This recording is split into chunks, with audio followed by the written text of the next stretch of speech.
I started to think about it. I realized that resistance manifests itself in many, many ways.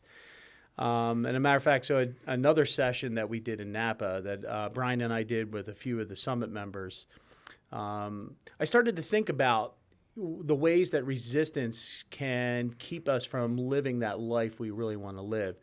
And I just started to jot down some things that resonated with me, and I called it resistance greatest hits.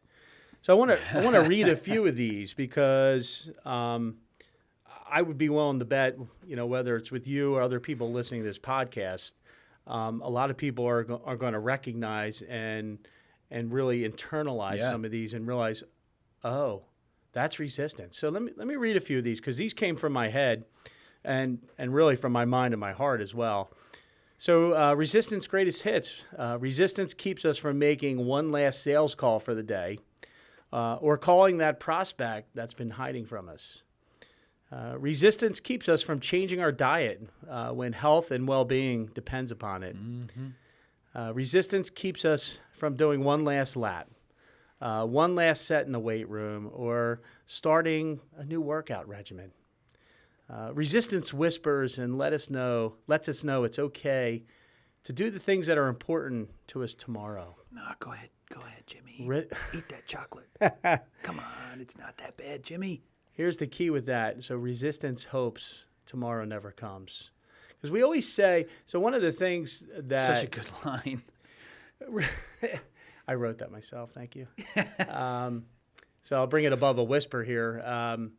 One of the things that I realized that resistance was defeating me at was my tendency to procrastinate. A lot of times, especially if we're trying something new or we're going to get out of our comfort zone, it would be easy for me to say, well, I got 1,000,001 things going on today. I'll do that tomorrow. Mm-hmm. I'll have more time to focus on that. Or let me put a little thought and planning into that. And then I realized in certain areas of my life, tomorrow was never coming. So what was the marker? Because those, going back to the identifying part, I mean, anybody can identify with those as real reasons. So what was the marker that clued you in that maybe, if not all instances, but in a lot of instances, those were excuses, not reasons? Oh, they were they were definitely excuses. I mean, that's how resistance defeats us, because we rationalize these excuses as a way just to put off something to maybe never. So it's just cold turkey. Like, I don't have time is not a line I'm going to listen to. I'm well, done. So yeah, thank you. I didn't mean to cut you off, but so I actually shared two stories of where resistance was defeating me, and one stemmed from many, many years ago, and it surprised a lot of people, and it was tough to get up and share some of these thoughts. But 15 years ago, I had this paralyzing fear of public speaking. Really? Really. Wow. I know it surprised a lot of people. And all kinds of head trash going on. Why do people want to, what do I have to offer? Why do people want to listen to me? I'm sure there's other people they'd rather listen to or have more to offer. Tons and tons of head trash. And it was just this paralyzing fear. And I realized that, this was early in my career at Nolan Painting, and I was just starting to become more involved with Nolan Consulting Group.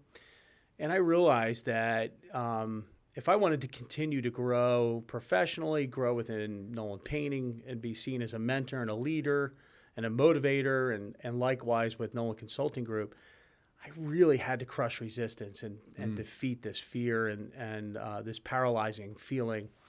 And so I started to flip the switch, and I started to write out scripting that I would say over and over again. So I'd take the negative head trash and turn it into positive self-talk.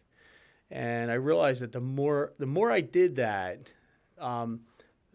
each time I'd feel a little bit better about myself getting in front of a group of people.